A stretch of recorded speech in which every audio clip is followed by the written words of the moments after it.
recognize that Hatshepsut was that queen that ruled as king. She was very powerful, very influential, and very successful.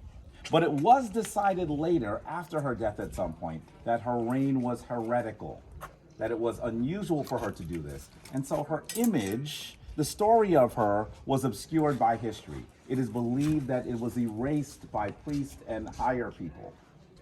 And so for some time, no one even knew that Hatshepsut existed. In fact, I think it was Champollion that was doing some translations and kept reading something that said the female falcon. He was like, what is happening? I'm so confused.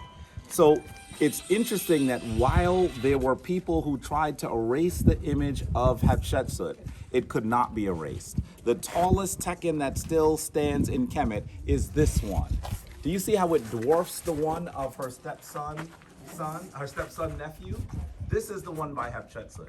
It was at one point enclosed. Because it was so large and it's in the middle of a spiritual city, you don't knock something down or take it down. So they enclosed it.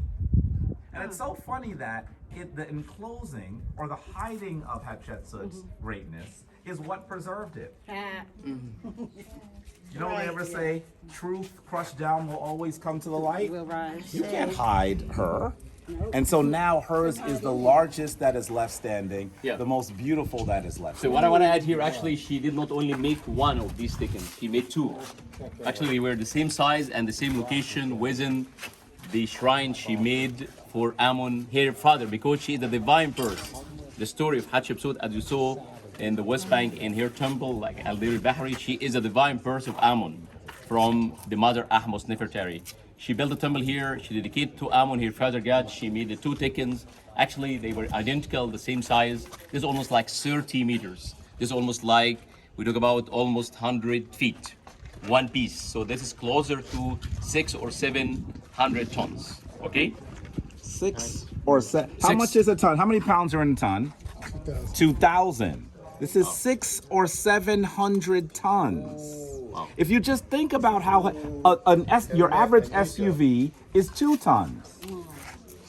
So we're talking about this being the weight of 300 or 400 SUVs. That is mind-boggling. That's mind-boggling.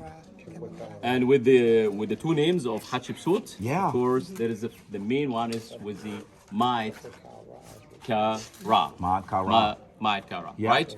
Yeah. The question, where is the other one? We keep talking about two. One is here, this original location which was standing. The other one we can see partly still there. You can just see some part of the base and lower part of the obelisk. The destruction, it could be an earthquake happened here. There is huge part, like an intact part. From the very top part of that one, it's lying by the sacred lake. We see it later. Let's continue.